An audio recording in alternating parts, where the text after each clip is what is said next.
Gempar pasukan merah suku Dayak pastikan gawal. Apakah saudara betul-betul mendukung benar ibu kota Nusantara di Kalimantan? Tariu Borneo Bangkuil Rajak siap jaga Indonesia. Pasukan merah kawal Pancasila. Pasukan merah kawal Jokowi 1 Komando. Pasukan merah jaga negeri. NKRI Pancasila dan Jokowi 1 Komando. Pasukan Merah Tariu Borneo Bangkolera Ajak atau TBBR menyatakan sikap, berkomitmen untuk menjaga NKRI Pancasila dan mengawal Presiden Indonesia Joko Widodo dengan 1 komando. Hal itu disampaikan oleh Panglima Jilah TBR Agustinus dalam acara Bahal Bam Bida Bahana Borneo Bangkelaraja atau Tebu Akbar. Pasukan Merah pihaknya siap menjaga Indonesia. Pasukan Merah Kawal Pancasila, Pasukan Merah Kawal Jokowi 1 Komando, Pasukan Merah Jaga Negeri Taru, kata Agustinus. Selain itu, Agustinus juga menekankan bahwa pihaknya mendukung penuh atas klaim Pulau Pasir milik Indonesia. Lebih dalam, Agustinus menyebut Pasukan Merah berkomitmen mendukung dan juga mengawal penuh segala bentuk kebijakan di era pemerintah Presiden Jokowi, serta mendukung setiap kebijakan di masa pemerintahan Presiden Republik Indonesia Joko Widodo menjaga dan membela NKRI menuju Indonesia yang berharga martabat dengan memegang teguh Pancasila dan UUD 45. Di sisi lain, Agustinus menjelaskan kelompoknya bergerak di bidang adat dan budaya dalam mempertahankan serta menggali juga sejarah Dayak. Dia juga mendorong warga Dayak untuk maju. Pasukan Merah Tariu Borneo merupakan organisasi adat Dayak yang bergerak di bidang pelestarian adat dan budaya. Tariu Borneo Bangkoleraja berusaha mempertahankan tradisi untuk mendorong masyarakat Dayak bersatu, maju dan bermartabat. Ritual adat yang melaksanakan diantaranya memohon kepada Jupatah agar NKRI bisa semakin baik dan maju, serta perlindungan dari jembatan agar tanah ini bisa terus sejahtera dan masyarakatnya semakin makmur.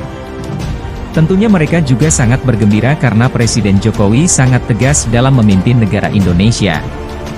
Membela negara merupakan sikap dan perilaku warga negara yang dijiwai oleh kecintaannya kepada Negara Kesatuan Republik Indonesia yang berdasarkan Pancasila dan UUD 45 dalam menjamin keberlangsungan hidup bangsa dan negara.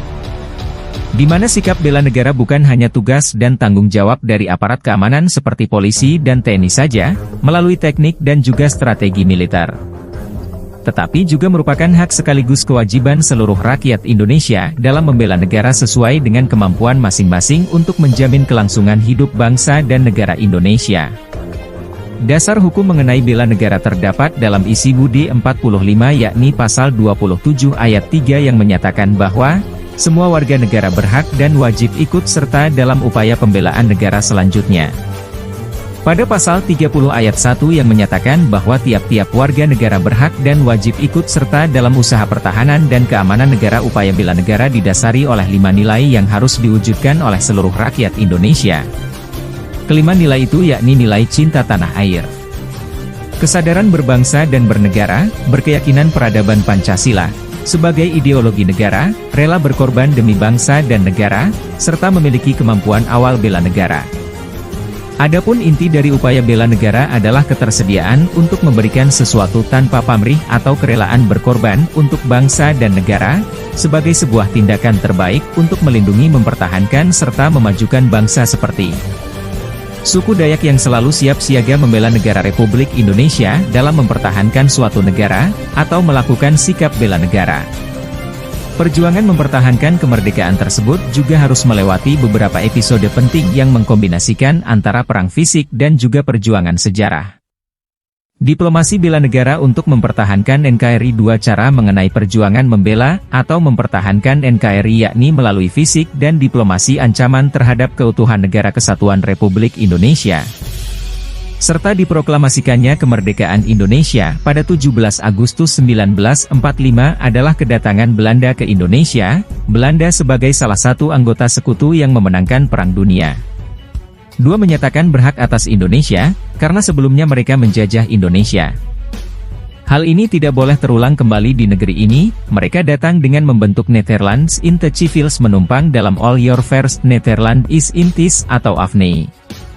Kedatangan Belanda dengan menumpang AFNI mendapatkan perlawanan bangsa Indonesia, apalagi setelah secara terang-terangan Tuan K memulai menduduki wilayah Indonesia pada 19 September 1945 di Surabaya. Kejadian peristiwa insiden Surabaya. Insiden itu bermula dari beberapa orang Belanda mengibarkan bendera merah putih biru pada tiang di atas Hotel Yamato. Tentu saja tindakan ini menimbulkan kepada rakyat yang kemudian mereka mencariku hotel itu dan menurunkan bendera tersebut, serta merobek bagian yang berwarna biru lalu mengibarkan kembali sebagai bendera merah putih. Selain itu terjadinya pertempuran di Surabaya diawali oleh kedatangan atau mendaratnya Brigade 29 dari Divisi India ke-23 di bawah pimpinan Brigadir Malabi pada 25 Oktober 1945.